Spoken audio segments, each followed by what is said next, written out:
É um privilégio estar com vocês nesta noite, e eu já peço a você para abrir sua Bíblia comigo, no texto de Lucas, capítulo 9, a partir do verso 28. Lucas, capítulo 9, a partir do verso 28. E nós faremos a leitura até o verso 45. A parte A do versículo 45. Peço a você para, após a leitura, não fechar sua Bíblia, manter sua Bíblia aberta comigo nesta passagem. Está escrito: cerca de 8 dias depois de proferidas estas palavras, tomando consigo a Pedro, João e Tiago, subiu ao monte com o propósito de orar. E aconteceu que, enquanto ele orava, a aparência do seu rosto se transfigurou, e suas vestes resplandeceram de brancura. Eis que 2 varões falavam com ele, Moisés e Elias, os quais apareceram em glória e falavam da sua partida que ele estava para cumprir em Jerusalém. Pedro e os seus companheiros achavam-se premidos de sono, mas conservando-se acordados, viram a sua glória e os 2 varões que com ele estavam. Ao se retirarem estes de Jesus, disse-lhe Pedro: Mestre, bom é estarmos aqui. Então façamos 3 tendas, uma será tua, outra de Moisés e outra de Elias. Não sabendo, porém, o que dizia. Enquanto assim falava, veio uma nuvem e os envolveu. E encheram-se de medo ao entrarem na nuvem. E dela veio uma voz dizendo: Este é o meu filho, o meu eleito, a ele ouvi. Depois daquela voz, achou-se Jesus sozinho. Eles calaram-se naqueles dias, a ninguém contaram coisa alguma do que tinham visto. No dia seguinte, ao descerem eles do monte, veio ao encontro de Jesus grande multidão. E eis que dentre a multidão surgiu um homem, dizendo em alta voz: Mestre, suplico-te que vejas meu filho, porque é o único. Um espírito se apodera dele, e de repente o menino grita, e o espírito o atira por terra, convulsiona até espumar, e dificilmente o deixa depois de o ter quebrantado. Roguei aos teus discípulos que o expelissem, mas eles não puderam. Respondeu Jesus: Ó geração incrédula e perversa, até quando estarei convosco e vos sofrerei? Traz o teu filho. Quando se aproximando, o demônio o atirou no chão e o convulsionou. Mas Jesus repreendeu o espírito imundo, curou o menino e o entregou a seu pai. E todos ficaram maravilhados ante a majestade de Deus. Como todos se maravilhassem de quanto Jesus fazia, disse aos seus discípulos: Fixai nos vossos ouvidos as seguintes palavras: O Filho do Homem está para ser entregue nas mãos dos homens. Eles, porém, não entendiam isto. Chama a sua atenção para o verso 28. Cerca de 8 dias depois de proferidas estas palavras. Isso requer de nós uma pergunta: que palavras? O que é que ocorreu 8 dias?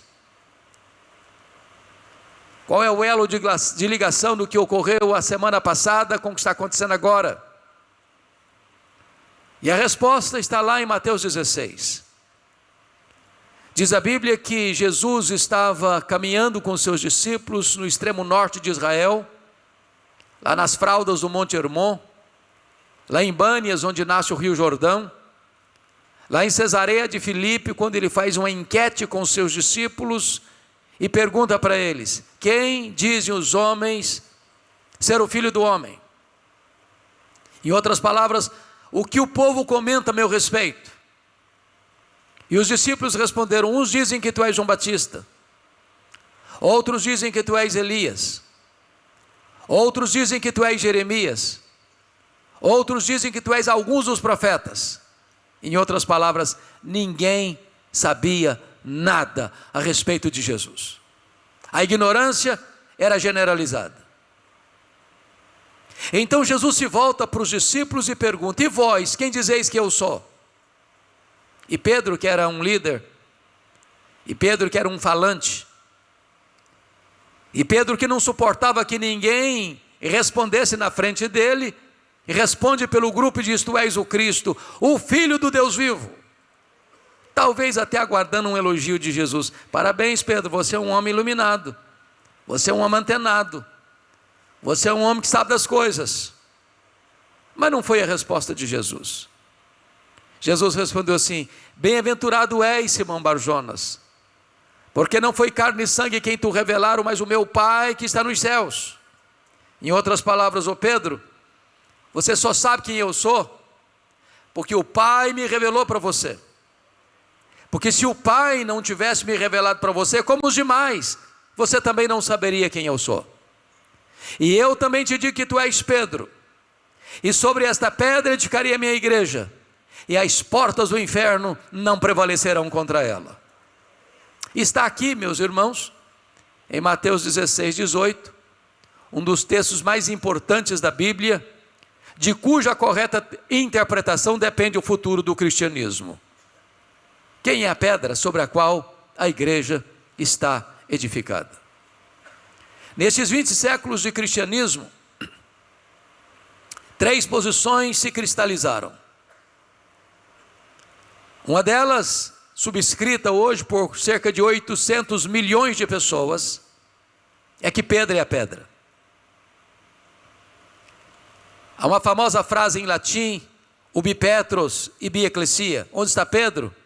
Aí está a igreja. Uma segunda posição, um segundo entendimento, é que a pedra sobre a qual a igreja está edificada é a declaração de fé: tu és o Cristo, o Filho do Deus vivo. Onde essa declaração é feita, aí está o fundamento da igreja. Mas a terceira interpretação, penso eu, subscrita por todos nós nesta noite, se não pela maioria de nós, é que o próprio Cristo é a pedra sobre a qual a sua igreja está edificada. O texto nos leva a essa compreensão, se não vejamos. Na língua grega há uma espécie de trocadilho entre a palavra Pedro e a palavra pedra. Pedro procede de pedra e não pedra procede de Pedro. A palavra Pedro é Petros, fragmento de pedra. A palavra pedra é Petra, rocha inabalável, metáfora só usada para Deus em todas as Escrituras. Então o que Jesus disse foi o seguinte: eu também te digo que tu és Petros, fragmento de pedra, mas sobre esta Petra, sobre esta rocha que sou eu edificarei a minha igreja. O pronome demonstrativo também nos ajuda a entender. Vocês bem sabem que tanto em grego, quanto em inglês, quanto em português, há uma diferença entre o pronome esta e essa. Eu estou com a minha Bíblia aqui do meu lado comigo e eu digo esta Bíblia. Mas se eu ponho a minha Bíblia no púlpito e me afasto, eu digo essa Bíblia. Se Jesus tivesse a intenção de dizer que Pedro era pedra, ele teria dito: eu também te digo que tu és Petros, e sobre essa pedra edificarei a minha igreja. Mas não foi o que ele disse. Eu também te digo que tu és Petros, fragmento de pedra, mas sobre esta pedra, sobre esta rocha que sou eu edificarei a minha igreja. De tal maneira que Jesus é o fundamento da igreja. Ninguém pode lançar outro fundamento além daquele que já foi posto, o qual é Cristo Jesus. Segundo, Jesus é o dono da igreja. Eu edificarei a minha igreja. A igreja não é sua, a igreja não é minha, a igreja não é nossa. A igreja tem dono, e o dono da igreja tem marca de cravos em suas mãos. Terceiro, Jesus é o edificador da igreja. Ele diz: eu edificarei a minha igreja. Quem edifica a igreja não é você, nem eu, nem nós. Quem edifica a igreja é o próprio Senhor Jesus. Nós poderíamos usar todos os nossos recursos e todo o nosso conhecimento e todas as nossas técnicas, e nós não produziríamos sequer um convertido. Quem faz a obra é Ele. Quem convence de pecado é Ele. Quem dá o arrependimento para a vida é Ele. Quem dá a fé salvadora é Ele. Quem regenera é Ele. Quem justifica é Ele. Quem santifica é Ele. Quem glorifica é Ele. A salvação é uma obra de Deus. Deus a planejou, Deus a executa, Deus a consuma, para que toda a glória pertença a Ele. Mas Jesus disse mais: e as portas do inferno não prevalecerão contra ela. Jesus é também o protetor da igreja. Irmãos, nada, nem ninguém, nem neste mundo, nem no porvir, pode destruir a igreja do Deus vivo. Nem o mundo, nem a fúria dos homens, nem a sanha do diabo e seus demônios. Porque aquele que morreu pela igreja é aquele que protege a igreja. Ele é o fundamento, Ele é o dono, Ele é o edificador, Ele é o protetor da igreja. Pois bem, depois que Jesus termina essa verdade tão gloriosa, diz a Bíblia lá em Mateus 16, que pela primeira vez, Ele abre para os discípulos um assunto que nunca tinha tratado com eles. Uma nova fase dos seus ensinos. Agora Ele revela para os seus discípulos que era necessário que Ele subisse para Jerusalém, fosse entregue nas mãos dos principais sacerdotes, para ser crucificado, para ressuscitar ao terceiro dia. E quando Pedro, que acabara de declarar que ele era o Cristo, o Filho de Deus vivo, escuta isso, diz a Bíblia, que ele chama Jesus à parte: vem cá Jesus, vem cá um pouquinho, e passa a reprovar Jesus. Tem piedade de ti mesmo, isso jamais pode te acontecer. Larga a mão desses pensamentos soturnos e doentios, pensa melhor, pensa direito, pensa em vida. E diz a Bíblia que Jesus olha para ele e diz: arreda Satanás, és para mim causa de tropeço, não cogitas das coisas de Deus, apenas das coisas dos homens. Pensem comigo, se Pedro fosse a pedra fundamental da igreja, a igreja estaria edificada sobre areia movediça. Bendito seja Deus, porque a igreja está edificada sobre a rocha que não se abala, a rocha dos séculos. Entendamos, porém, o que Jesus não disse. Jesus não está chamando Pedro de Satanás aqui. Segundo, Jesus não está dizendo que Pedro está endemoniado aqui. Terceiro, Jesus não está mandando Pedro arredar. Então o que Jesus está dizendo? Jesus está mandando Satanás arredar. Que Satanás? O Satanás que está induzindo Pedro a afastar Jesus da cruz. Porque se não entendermos isso, nós vamos dizer: arreda Pedro, aí o Satanás fica. Não, quem arreda é Satanás, Pedro fica. Pedro é discípulo, Pedro é apóstolo. Em Pedro Jesus vai continuar investindo. E é exatamente a transição que nós começamos a ler nesse texto, cerca de 8 dias depois. Jesus vai subir para um alto monte para orar. E a quem ele leva? A Pedro, a Tiago, a João. Sabe o que significa isso, irmãos? Apesar das nossas fraquezas, apesar das nossas mazelas, apesar dos nossos deslizes, apesar das nossas contradições, Jesus não desiste de nós. Louvado seja o seu nome. E a partir de agora, então, eu gostaria de olhar para esse texto sobre 3 perspectivas, 3 grupos distintos. O primeiro deles formado por Pedro, Tiago e João. Aquele trio que era mais próximo de Jesus. E Jesus seleciona os 3 para subir com ele, para dar-lhes uma espécie de antevisão do que seria o céu. Porque eles estavam chocados com a ideia da morte e a ideia da cruz. E Jesus vai mostrar para eles que a cruz precede a glória. E esses 3 discípulos representam um grupo, porque nesse monte eles vão ver milagres extraordinários, mas eles estão desprovidos de entendimento espiritual. Então vou batizar esse grupo de a espiritualidade do monte, do êxtase sem entendimento. Depois nós vamos olhar o segundo grupo, os 9 que ficaram ao sopé do monte. Tem uma multidão por lá, eles não oram, eles não jejuam, eles não creem. Mas Marcos, que relata o mesmo episódio, nos informa que eles estão discutindo com os escribas, os inimigos da obra. E eles estão desprovidos de poder. E então eu vou batizar esse segundo grupo como a espiritualidade do vale, da discussão sem poder. E finalmente, nós vamos olhar a espiritualidade de Jesus, que pode ser sintetizada em 3 palavras: oração, obediência e poder. Vejamos então o primeiro grupo. Diz a Bíblia que Jesus sobe este monte com o propósito de orar. E Jesus ora. E os discípulos dormem. O que dá prazer a Jesus dá cansaço neles. O que é o deleite de Jesus dá sono neles. Mas vale destacar, meus irmãos, que Pedro, Tiago e João estão nesse monte vendo 4 milagres insólitos, extraordinários. Primeiro milagre: Jesus é transfigurado diante deles. O rosto de Jesus brilha como o sol. As vestes de Jesus resplandecem como a luz. Segundo milagre: Moisés e Elias, representante da lei e dos profetas, aparecem em glória conversando com Jesus.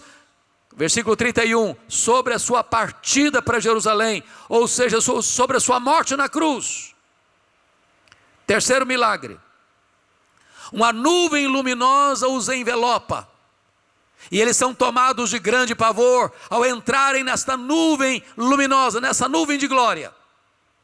Quarto milagre: de dentro da nuvem surge uma voz divina dizendo: este é o meu filho, o meu eleito, a ele ouvi. E não obstante milagres tão extraordinários, esses homens estão desprovidos de entendimento. E por que é tão importante enfatizar isso agora?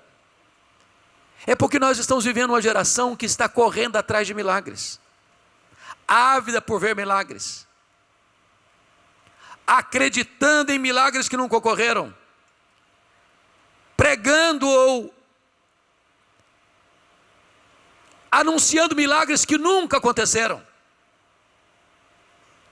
num equívoco frontal às Escrituras, achando que se nós virmos ou enxergarmos mais milagres, nós vamos crer mais. A Bíblia diz que a fé não vem pelo milagre, a fé vem pelo ouvir e ouvir a palavra de Deus. Aliás, nesse monte estão representados 3 gerações: a geração de Moisés, a geração de Elias e a geração dos apóstolos. Leia sua Bíblia e você verá que essas foram as 3 gerações que mais viram milagres na história, e essas foram as 3 gerações mais incrédulas da história. Vendo milagres, mas sem discernimento espiritual. E o que eles não estão discernindo? Primeiro, eles não discernem a centralidade da pessoa de Jesus.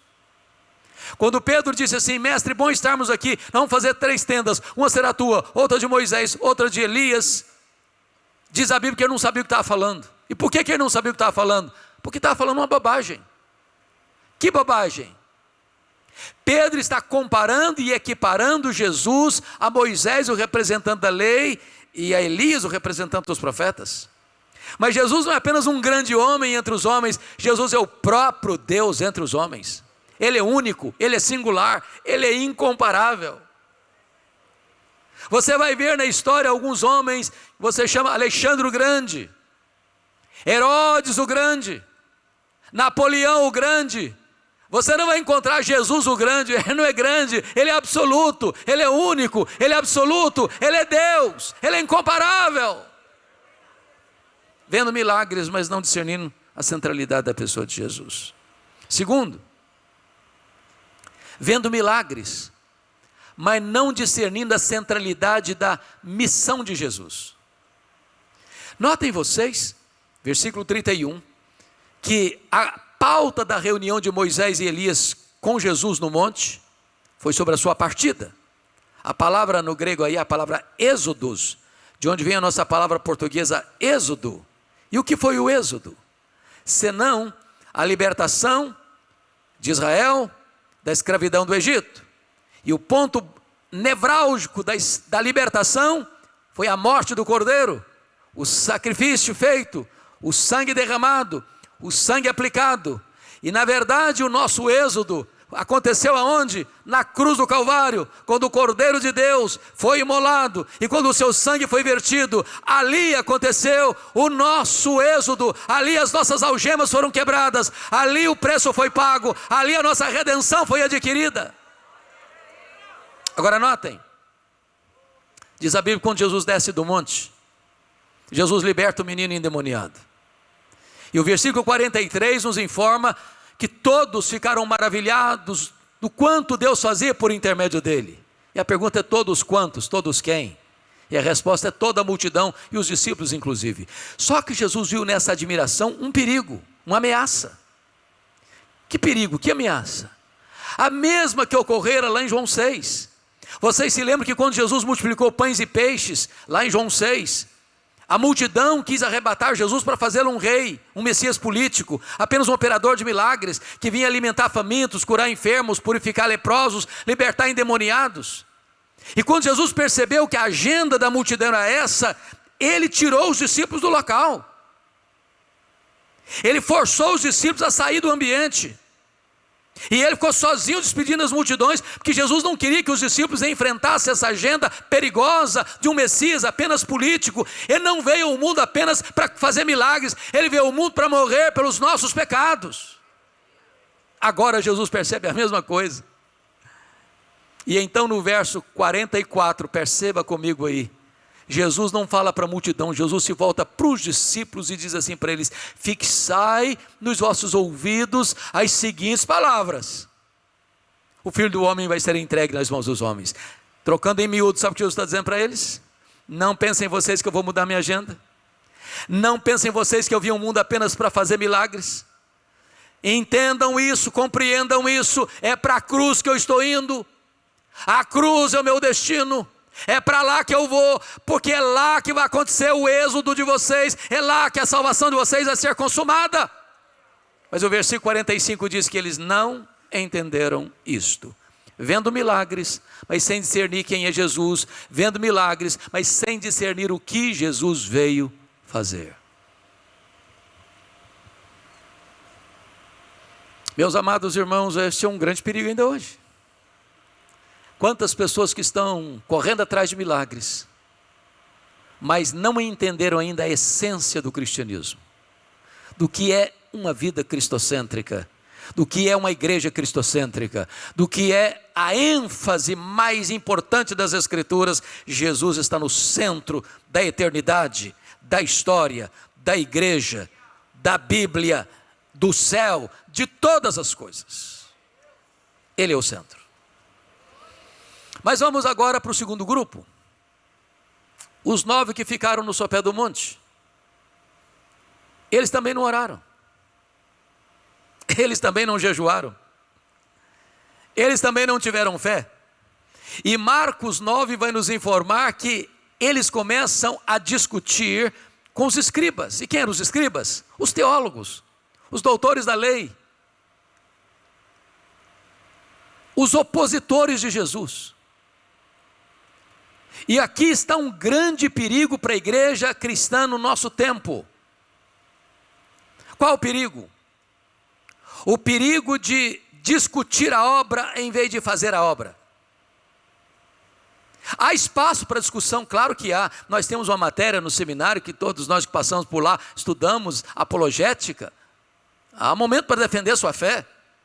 Mas é um grande risco, meus irmãos, quando a igreja se reúne para discutir a obra, e às vezes domingo após domingo, escola dominical após escola dominical, nós nos reunimos para discutir a obra, e estudamos a obra, e avaliamos a obra, nos aprofundamos na obra, e encontramos congressos para discutir a obra, e marcamos conferências para discutir a obra, e nós fazemos viagens para congressos a 500 quilômetros para discutir a obra, e nós atravessamos o Atlântico para enfrentar conferências para discutir a obra, e às vezes passamos o tempo todo discutindo a obra, em vez de fazer a obra.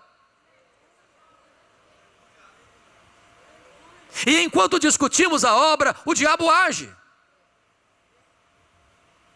Porque notem vocês que o diabo está agindo enquanto os discípulos estão discutindo. E porque estão discutindo, não estão orando. E porque estão discutindo, não estão jejuando. E porque estão discutindo, não estão fazendo. E porque estão discutindo, estão desprovidos de poder.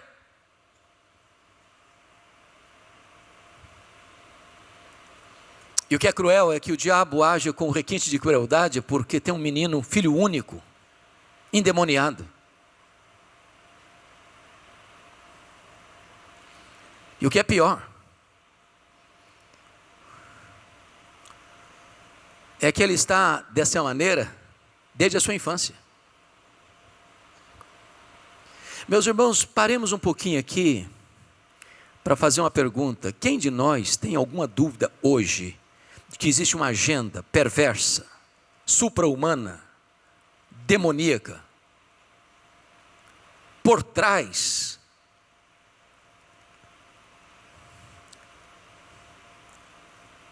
da questão lúdica que envolve as crianças no Brasil e no mundo?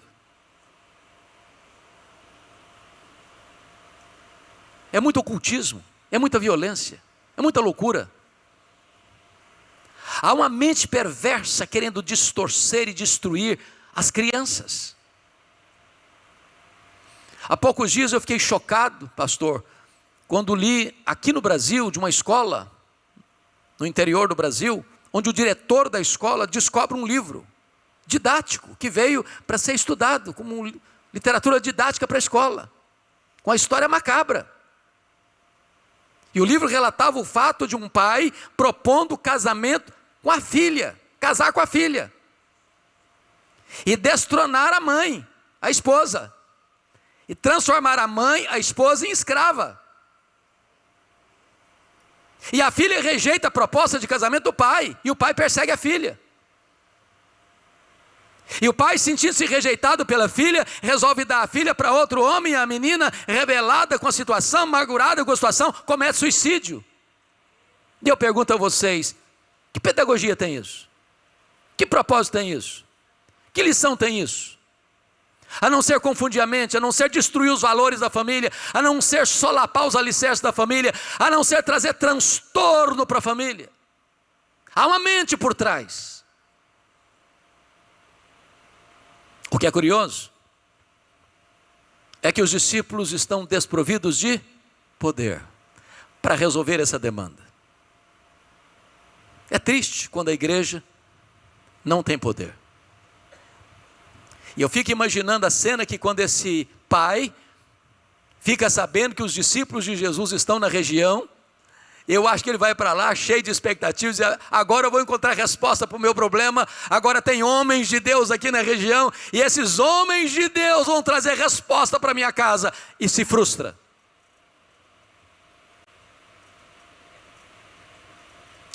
Mas destaco para vocês, por favor, olhem comigo, capítulo 9, versículo 1 desse texto lido. Tendo Jesus convocado os 12, deu-lhes poder e autoridade sobre todos os demônios. Quantos demônios? Todos os demônios, para efetuarem curas. Mas agora eles não conseguem. Sabe por quê? Porque a vitória de ontem não serve para hoje. A plenitude do Espírito Santo de ontem não é suficiente para hoje. Há batalhas e batalhas. Mark Lloyd Jones, no seu livro Combate Cristão, diz que há demônios e demônios. O grau de resistência não é o mesmo. E esses homens estão fiados nas vitórias do passado e estão fracassando no presente. E diz a Bíblia que quando esse pai leva o caso a Jesus, eu apresentei o meu filho aos teus discípulos e eles não puderam, Jesus solta um ai de decepção, de dor, de angústia. Ó geração incrédula e perversa, até quando vos suportarei? Uma igreja fraca e sem poder provoca dor no coração do nosso glorioso Redentor. Porque se estamos sem poder, não é por falta de poder, é porque nós não estamos buscando poder. E Jesus então pergunta para esse pai, desde quando esse menino está assim? Qual foi a resposta do pai? desde a sua infância. E a palavra no grego lá é brefos. E brefos descreve desde a vida intrauterina até a primeira infância. Isso me machuca muito. Eu fico imaginando o que é uma gravidez esquisita. Eu fico imaginando o que é um bebê esquisito. Eu fico imaginando o que é um menino brincando com seus coleguinhas e de repente ele sai desesperado. E se você lê os evangelhos sinóticos que relatam esse episódio, o demônio jogava no fogo, o demônio jogava na água, o demônio jogava na terra, o demônio machucava todo, e dificilmente o menino rilhava os dentes, espumava, e dificilmente o demônio deixava sem antes machucá-lo todo. O tormento que era, o desespero que era. Há muitas crianças hoje, irmãos, ainda sob efeito dessas forças malignas. Eu começava, pastor, meu ministério lá em Vitória, nos idos de 1985. Era a minha segunda igreja. Converteu-se a Cristo uma mulher da classe média alta. Ela tinha uma criança de 3 anos. Um dia essa mulher caminhava pelas ruas de Vitória, com a criança no colo. Recém-convertida. Primeiro amor. Cantando cânticos espirituais, caminhando pela rua e cantando com a criança no colo. De repente a criança desfigura o rosto e começa a falar blasfêmias pesadas contra Jesus. A mãe tomou um susto, pensou que se tratava de um surto psicótico, dali mesmo levou a menina para um psiquiatra. Não conseguiram encontrar nada. Levou a outros médicos, ninguém detectou nada. E aquela mãe me liga desesperada e diz: pastor, eu preciso de ajuda. Eu disse: traz a criança aqui, por favor. E ela chegou no meu gabinete, eu estou sentado do lado de cada mesa, a mãe sentou aqui, com a criança no colo, e eu conversando com a mãe, a menina me olhando com um olhar pesado. Quando eu comecei a falar do nome de Jesus, essa criança saltou do colo da mãe, possessa, e começa a serpentear no chão como uma cobra, falando blasfêmias horríveis. Eu clamei pelo nome do Senhor Jesus. O Senhor libertou aquela menina. E eu perguntei: mãe, me conta um pouquinho da história dessa criança. E ela me disse: pastor, o meu marido era um homem altamente envolvido com feitiçaria. Quando eu estava grávida, ele consagrou essa criança aos espíritos, aos guias, aos demônios. E eu estava vendo o resultado ali. Quantas crianças atormentadas, acorrentadas, prisioneiras, precisando de libertação. Quantas pessoas cativas precisando de libertação. Mas muitas vezes os discípulos estão discutindo a obra em vez de estarem fazendo a obra. Espiritualidade do monte, êxtase sem entendimento. Espiritualidade do vale, discussão sem poder. Mas eu gostaria agora de olhar com vocês a espiritualidade de Jesus, que pode ser resumida em 3 palavras. Primeiramente, oração. Diz o texto que Jesus subiu esse monte para orar, e ele orou. E os discípulos dormiram. E porque ele orou, algumas coisas aconteceram. Primeiro, porque ele orou, o seu rosto se transfigurou, as suas vestes resplandeceram de brancura, ou seja, a Shekinah de Deus, a glória de Deus, vaza o nosso corpo e as nossas vestes, quando nós oramos ao Senhor. Segundo, porque Jesus orou, o Pai o preparou antecipadamente para enfrentar a cruz. A conversa da semana passada foi sobre a cruz. Mas Jesus ora. E o Pai traz um antegosto, uma antevisão da glória do céu. Não só para o seu filho, mas para os discípulos, que tinham ficado alarmados. Quando você ora, Deus prepara você antecipadamente para enfrentar as grandes lutas da vida. Terceiro, porque Jesus orou, o Pai o defendeu. Meus irmãos, eu fico imaginando essa cena, e Jesus poderia ter dito para Pedro: ô Pedro, a semana passada você já deu um furo tão grande, Pedro. De novo agora, Pedro? Será que você não cresce, meu irmão? Será que você não amadurece? Será que você não entende as coisas? Que negócio é esse? Você me comparar com Moisés e Elias, você não sabe quem eu sou não, Pedro? Não, Jesus não se defendeu. Jesus orou. E porque Jesus orou, o Pai o defendeu. Quando colocou os dentro de uma nuvem luminosa e gritou lá de cima: este é o meu filho, este é o meu filho, o meu eleito. A ele ouvi.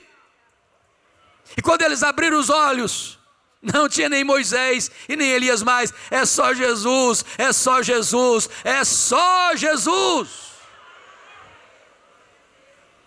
Você não tem que se defender, você tem que orar. Porque quando você ora, Deus defende você. Quando você cuida da sua piedade, Deus cuida da sua reputação. A segunda coisa que nos chama a atenção na espiritualidade de Jesus é a obediência. Porque notem no versículo 31 que a pauta da reunião de Moisés e Elias com Jesus no monte foi sobre a sua partida para Jerusalém. A grande pergunta aqui no texto é: quando Jesus desce desse monte, qual é o grau de compromisso que ele tem com essa agenda? De obediência a essa agenda? O versículo 44 é a primeira evidência. Jesus se dirige aos discípulos assim: fixai nos vossos ouvidos as seguintes palavras: o Filho do Homem vai ser entregue nas mãos dos homens. Em outras palavras, eu estou indo para a cruz. E eu estou indo para a cruz como um rei caminha para a sua coroação. Não estou indo esperneando, eu estou indo consciente. Ninguém tira a minha vida de mim, pelo contrário, eu deliberadamente, voluntariamente a dou. Segunda evidência, confira comigo o versículo 51, desse mesmo texto de Lucas 9. Diz o texto que: e aconteceu que ao se completar os dias em que ele devia ser assunto ao céu, manifestou no semblante a intrépida resolução de ir para Jerusalém. Eu gosto disso. Manifestou no semblante, estava na cara. Mas ele não manifestou no semblante uma tímida, uma covarde, uma medrosa resolução, não. Uma intrépida resolução de ir para Jerusalém. Agora olha o verso 53. Mas os samaritanos não o receberam, porque o aspecto dele era de quem decisivamente ia para Jerusalém. Obediência, segura, firme, pétrea, inegociável. Mesmo sabendo que o caminho passava pela cruz. Mas finalmente, a espiritualidade de Jesus é caracterizada por poder. A queixa desse homem, desse pai: eu apresentei o meu filho aos teus discípulos e eles não puderam. Então diz a Bíblia que Jesus disse para o pai: traz o teu filho, traz o teu filho. Quando o menino estava chegando, o demônio jogou-o no chão, e o menino espumava, rilhava os dentes. E Marcos, e só Marcos relata isso, em Marcos 9, que Jesus se dirige aos espíritos, que é um espírito mudo, surdo e imundo, uma casta de demônios. E Jesus diz: sai, e nunca mais voltes a ele. Notem comigo, que uma pessoa pode ser liberta de uma possessão demoníaca, e se ela não se arrepende e crê no Senhor Jesus, os demônios podem voltar, e o segundo estado pode ser pior que o primeiro. A Bíblia diz isso. Porém a ordem de Jesus é categórica e peremptória: sai e nunca mais voltes. Porque ele tem poder e ele tem autoridade. Quando ele fala, o sol para. Quando ele fala, as estrelas aparecem. Quando ele fala, o mar se acalma. Quando ele fala, o vento cessa. Quando ele fala, os demônios têm que bater em retirada. Quando ele fala, os anjos têm que obedecer. Ele fala e a sua voz é poderosa. Louvado seja o seu nome. Oh, amados irmãos, a igreja precisa desse poder. Não há cristianismo sem poder, e não há poder sem oração. E eu quero concluir compartilhando com vocês uma experiência que tive há alguns anos em Recife, no Pernambuco. Eu fui convidado para pregar num culto de formatura do Seminário Presbiteriano do Norte em Recife. E depois que preguei, um dos formandos veio me contar a sua experiência daquele ano. E ele era quartanista. Quando recebeu um convite de uma grande igreja para uma conferência de 3 dias, sexta, sábado e domingo, E vocês muito bem sabem que não é comum uma grande igreja convidar para a conferência anual um seminarista, sem qualquer desmerecimento ao seminarista. Via de regra, se procura uma pessoa mais experiente para compartilhar a palavra numa conferência assim. E eu costumo brincar também que todo seminarista do 4º ano tem uma leve sensação de que é um forte concorrente com Charles Haddon Spurgeon. Então o seminarista empacotou o seu melhor terno, botou seus melhores sermões na mala e partiu para lá com tanta alegria e com tanto entusiasmo. O próprio pastor o hospedou em sua casa. O que o seminarista jamais podia contar é que surgiram imprevistos nessa história. Na sexta-feira, já no final da tarde, quando já pensava em se preparar para ir para a igreja, chega uma mulher desesperada na casa do pastor. Diz: pastor, preciso de ajuda e agora? O que foi? Tem uma mulher endemoniada na minha vizinhança e está quebrando tudo por lá. E está todo mundo apavorado, e tem uma pequena multidão em frente à casa, e ninguém tem coragem de enfrentar a situação. O pastor respondeu calmamente: ô minha irmã, que coisa interessante. Acaba de chegar de Recife um santo homem de Deus, preparado para essa tarefa. O seminarista começou a tremer as pernas e gaguejando dizer: eu só vim avisar o senhor que eu estou indo embora. Não, o pastor não deixou ele ir embora não, pegou o camarada pelo braço, saiu andando com ele na rua, de longe escutar os gritos cavernosos daquela mulher. Quando chegaram em frente à casa, uma multidão apavorada. O pastor olhou para o seminarista olhou para o chão. E o pastor disse: seminarista, o caso é todo seu, pode entrar na casa. E tremendo muito ele entrou. E ele viu um quadro horrível. Aquela mulher com os cabelos desalinhados, falando blasfêmias. E quando ele ensaiou a primeira frase, a mulher lhe deu uma bofetada na cara e jogou ao chão. Um homem de quase 2 metros de altura. E ele disse que ficou mais de 1 hora nocauteado no chão. E a mulher bufando como uma fera selvagem ao redor dele, falando blasfêmias. Ele diz: pastor, a minha vida passou como um filme na minha cabeça. Eu senti quão fraco eu estava, quão seco eu estava, quão despreparado eu estava. E ele disse que depois de mais de 1 hora ali no chão, humilhado, envergonhado, nocauteado, como Sansão agarrado nas colunas, ele começa a clamar a Deus por misericórdia. Diz: meu Deus, tem misericórdia de mim. Eu sou teu servo, Senhor. Não me deixes envergonhado. Não me deixes humilhado diante do inimigo. Restaura minhas forças, restaura meu poder. E enquanto ele ora silenciosamente assim, a mulher caiu. E quando a mulher caiu, ele se levantou. Porque diante de Deus, humildade, mas diante do diabo, autoridade. E ele deu ordem aos demônios para se retirarem daquela mulher. E a mulher ficou liberta, completamente liberta. E esse homem agora, no dia da sua formatura, abraçado comigo e chorando, me disse uma frase que eu nunca mais vou esquecer. Ele disse: pastor, eu entendi ali que não basta ser crente,